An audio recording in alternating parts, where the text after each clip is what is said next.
Welcome back to another episode of Moto Gp Mac, and today we're going to talk about the new Aero kit that Marquez was testing on his Honda in today's free practice in Australia.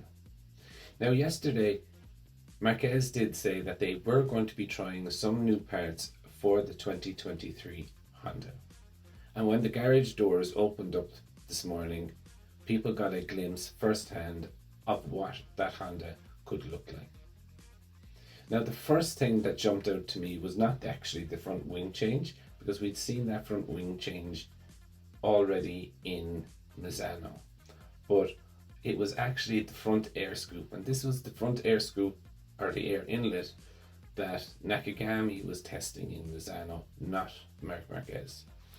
Now, I do find it very interesting that it's a lot bigger, and if I show Paul Espargaro's one that he was using today, you will see that it is much bigger as to get more air in.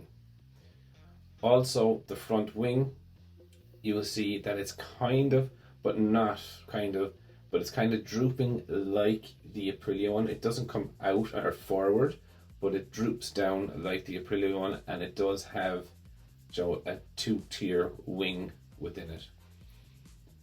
I suppose the big thing that everyone noticed straight away was the Stegosaurus wings like Ducati, and I do think these were kind of rushed, so I'm quite impressed that Honda would have rushed these Stegosaurus wings through.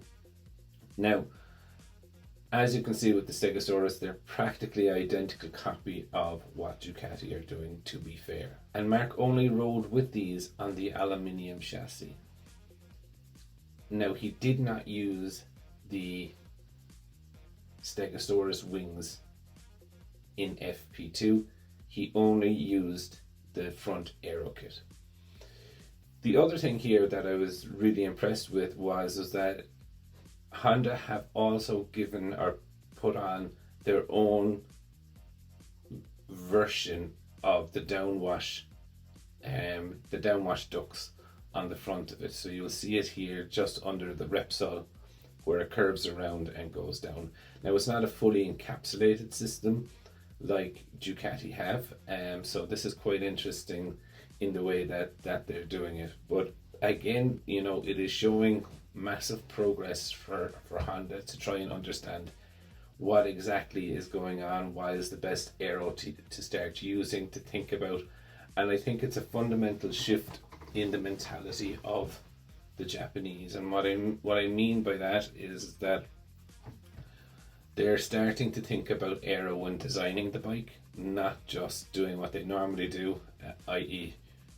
Honda and Yamaha, and bolt on wings after the bike is designed. I think they're starting to come into a more European way of bike design, where they're actually looking at designing the whole lot in one go. Now, as I mentioned, in FP1, Mark was out on the aluminium chassis with the Stegosaurus wings, the downshoot, and also the front wing. In FP2, he was only back-to-backing the front wing with the carbon chassis and also the aluminium chassis. But I think he was also taking his data point on how effective the Stegosaurus wings were from FP1 to FP2.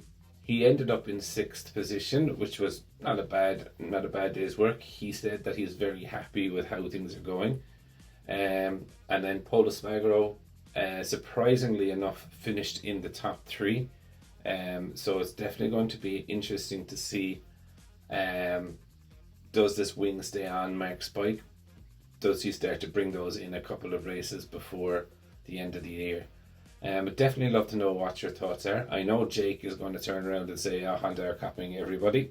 But look, if we were to say that about wings in general, everyone is copying either Ducati or Aprilia. So, it's good to see Honda taking the leap of innovation. Love to know what your thoughts are. Definitely leave them in the comments below, and I'll be back again tomorrow after qualifying.